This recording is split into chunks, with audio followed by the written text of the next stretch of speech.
International Workers' Day is imminent and we're going to use it to learn a lot of advanced vocabulary and to practice our listening. This is Sam and welcome to IngLogic.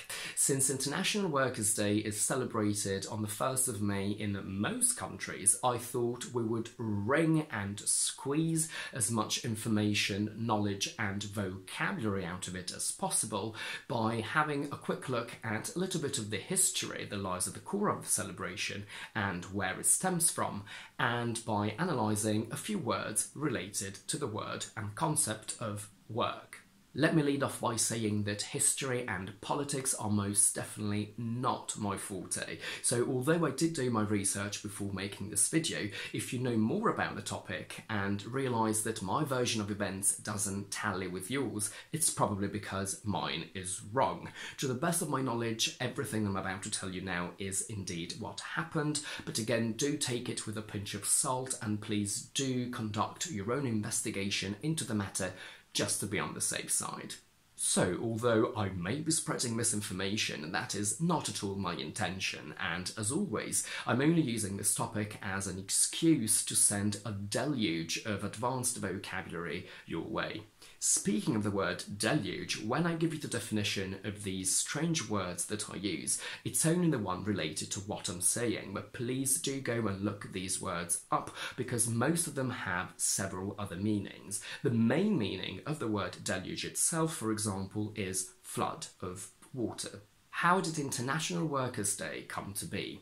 On the 1st of May 1886, industrial workers all around the US started a peaceful rally as a way of striking for an 8-hour workday, which is what most regular and standard jobs are based on nowadays. Things took a turn for the worse on the 4th of May in what is known as the Haymarket Affair, massacre or riot, when a bomb was detonated in Haymarket Square in Chicago in retaliation for police dispersing a meeting of activists. Needless to say, people were killed in the blast and in the violence and gunfire that inevitably ensued between the protesters and the police. 8 men were convicted of conspiracy, and although the evidence against them appeared to be very flimsy, 7 of them were sentenced to death, and 1 was given 15 years in prison. Later, 2 of these death sentences were commuted into life prison. 1 convict committed suicide before his execution, and 4 were hanged. The whole trial was heavily criticised and blasted as a miscarriage of justice. In 1889, the 1st of May was chosen as International Workers' Day, or Labour Day, in remembrance of the Haymarket Affair. Now, what I'm about to tell you is something that I'd never really heard of before starting to dig into this topic. Apparently, the 1st of May is also the date of a European festival called May Day that some countries celebrate more than others, and it's related to the beginning of the summer. And now, obviously, May Day and International Workers' Day coincide. And here's a fun fact for you. Whilst most countries celebrate International Workers' Day as a bank holiday, and I have a whole video on bank holidays over here, it is not a bank holiday in the UK. Funnily enough though, the first Monday of May is a bank holiday here in what turns out to be a celebration of May Day, but we call it Early May Bank Holiday and it doesn't have to be the 1st of May. Coincidentally it is this year because the first Monday of May is indeed the 1st of May. I'll be completely honest, I grew up in the north of Italy where May Day as a celebration of summer is not a commonly known fact, and actually I don't know if people in England know that the early May bank holiday is related to May Day because in the 12 years I've lived here it has never come up in conversation. So please do let me know in the comments whether and how your country celebrates one or both of these events. We've said International Workers' Day is also known as Labour Day, and the labour means actual work, mainly physical. So I can say that the garage charged me £80 for the missing part and £100 for labour, which is the fact that mechanics had to use their hands to fix the car. And funnily enough, my brother is a mechanic and he prefers manual labour to just sitting in front of a computer.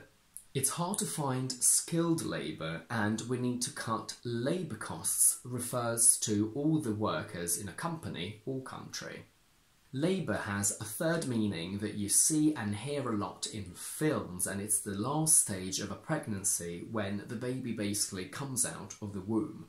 You go into labour, you are in labour, where you experience excruciating labour pains.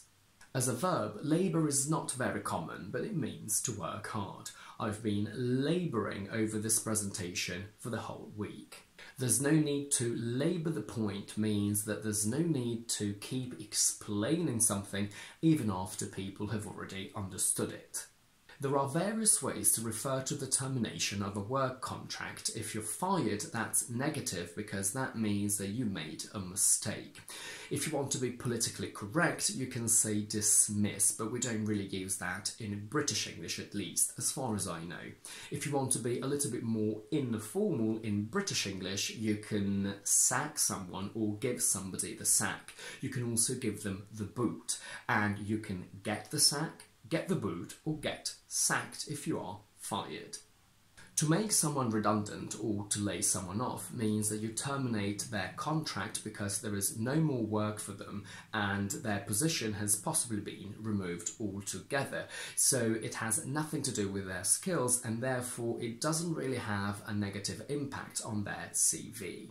Redundancy or layoff are the nouns for these concepts.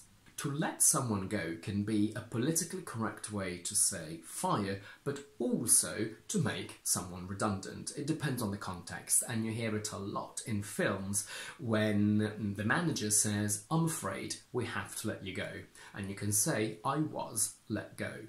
I've tried to look into this to understand it correctly, but because I've never really had a real job in my life, I don't quite get the exact difference. Apparently these two concepts are often used as synonyms, but there is a technical difference that I would let you look into if you're interested.